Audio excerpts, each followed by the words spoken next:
अहम खबर अपने नाज़रीन तक पहुंचाएंगे। एफसी हेडक्वार्टर्स पेशावर पर हमले की तहकीकात में पेशरफ्त हुई है। दहशतगर्दों ने हमले के लिए चोरी की मोटरसाइकिल इस्तेमाल की थी।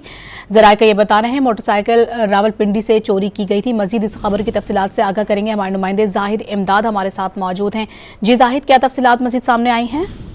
जी बिल्कुल, ये एफसी हेडक्वार्टर पेशावर पर होने वाले हमले की जो तहकीकात है वो जारी है। अब तक जो पेशरफ्त हुई है ज़राए के मुताबिक, तो जो दहशतगर्द जिन्होंने मोटरसाइकिल का इस्तेमाल किया है जाए वकुआ तक पहुंचने के लिए, तो वो मोटरसाइकिल जो है वो चोरी की है। मोटरसाइकिल जो है वो पिंडी से चोरी की गई थी, जिसकी एफआईआर मुतलका थाने में दर्ज भी है।